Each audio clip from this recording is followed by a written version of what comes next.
नमस्कार दोस्तों, आप देख रहे हैं बोले भारत यूपी की सुर्खियों के साथ मैं अनुराग। बात शुरू करते हैं। उत्तर प्रदेश में लगभग सभी जिलों में गैस की किल्लत तो चल ही रही थी और अब फिलहाल 2 दिनों से पेट्रोल पंपों पर भारी भीड़ देखी जा रही है। क्या छोटे शहर, क्या बड़े शहर।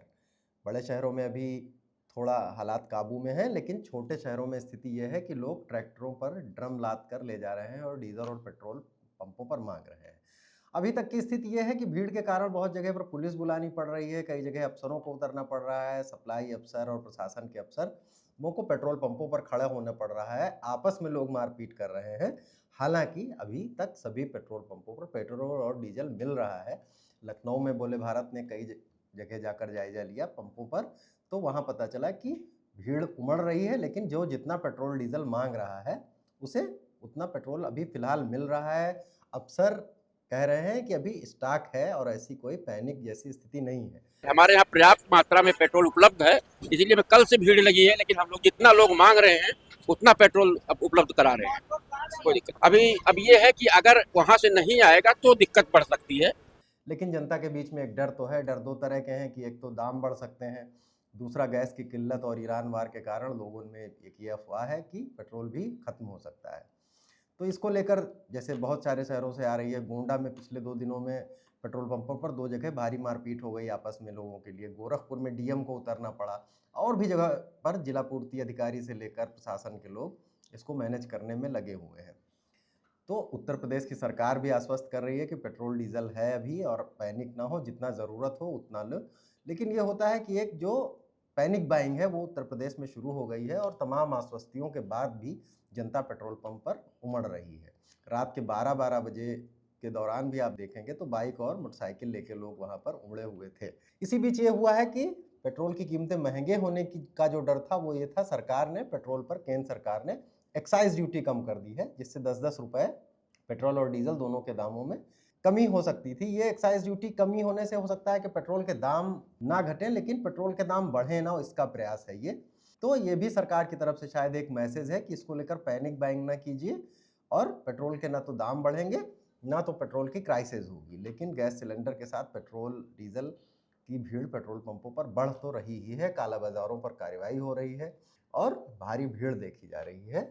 खबर ये भी आ रही है कि हॉर्मुज स्ट्रेट से ईरान के से कल एक मंत्री का बयान आया था कि वहां से भारत के शिपों को निकलने के लिए कहा गया है। तो हो सकता है कि अगले कुछ दिनों में ये आपूर्ति थोड़ी सी बढ़े और जो स्टॉक की क्राइसिस जैसी संभावना भी थी, अभी तो देश में पर्याप्त पेट्रोल डीजल था, गैस भी सरकार कह ही रही है कि अगर आपकी गैस बुक हो गई है तो मिलेगी, तो इसको लेकर स्थिति सुधरे। लेकिन अभी फिलहाल जनता में पैनिक देखा जा रहा है।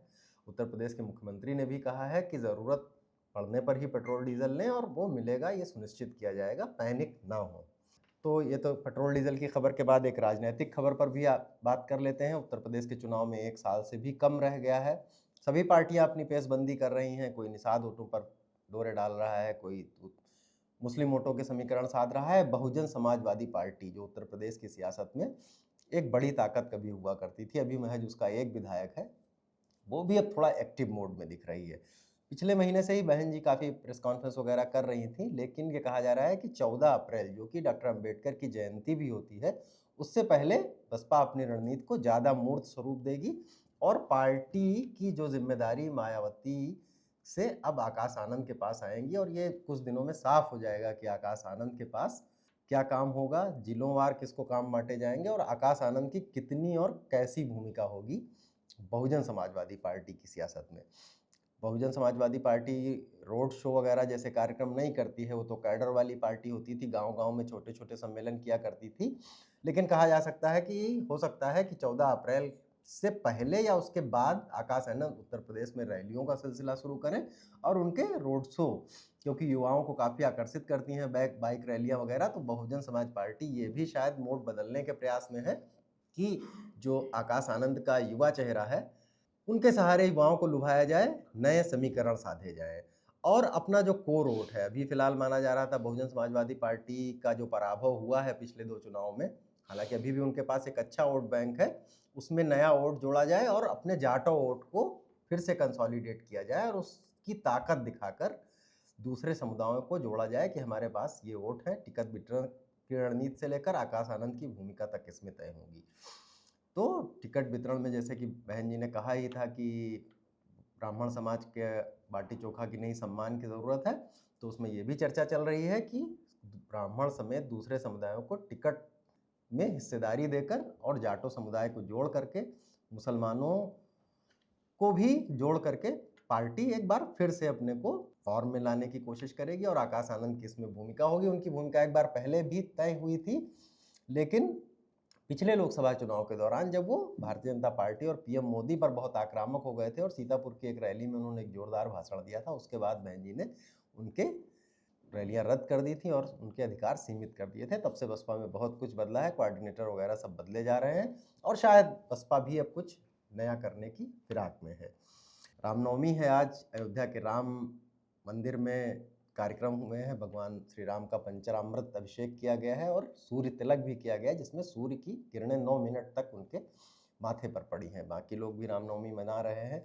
नवरात्र का समापन भी बहुत लोग इस दिन करते हैं। कन्या पूजन और कन्या खिलाने जैसी जो परंपराएं हैं वो निभाते हुए तमाम सारे लोग नजर आए। सीएम योगी, जो कि हर साल की तरह इस साल भी उन्होंने गोरखपुर में कन्याओं को खिलाया, उनको दक्षिणा दी, उनके पांव छुए और विधिवत पूजा अर्चना की। तो रामनवमी की इस खबर के साथ मौसम की भी जैसे चर्चा कर लेते हैं। आज फिर मौसम का माहौल बिगड़ा हुआ है। मौसम विभाग ये कह रहा है कि उत्तर प्रदेश के 38 से ज़्यादा जिलों में हल्की से तेज तक बारिश हो सकती है और ये लगभग पूरी तरह से पश्चिमी उत्तर प्रदेश में तो पिछले अलर्ट था मौसम विभाग का कि वहाँ पर बारिश होगी और जो है मौसम कुछ बिगड़ा रहेगा, लेकिन अब ये बढ़ता मध्य उत्तर प्रदेश की तरफ भी आ रहा है। लखनऊ में भी आज बादल छाए रहे, कानपुर में भी बदली जैसी है, कुछ बूंदाबांदी भी हुई है और तेज हवाएं जो कि थोड़ा सुबह से ही 30 से 40 किलोमीटर प्रति घंटा की रफ्तार से चल रही हैं, थोड़ा मध्यम कहीं, थोड़ा कहीं तेज।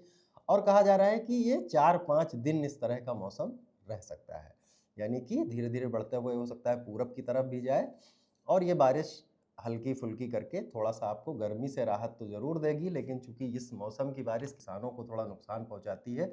पहले भी जब तेज़ हवाएं चली थी तो गेहूं की फसल और सरसों की फसल को काफ़ी नुकसान हुआ था। गेहूं की फसलें, पूरी फसल खेतों में लेट गई थी, तो ये ज़रूर एक चिंता की बात है, लेकिन गर्मी से आपको राहत मिलेगी। तो यूपी की सुर्खियों में आज यहीं तक, कल फिर नई सुर्खियों के साथ हाजिर होंगे। तब तक के लिए इजाज़त दीजिए। नमस्कार, धन्यवाद।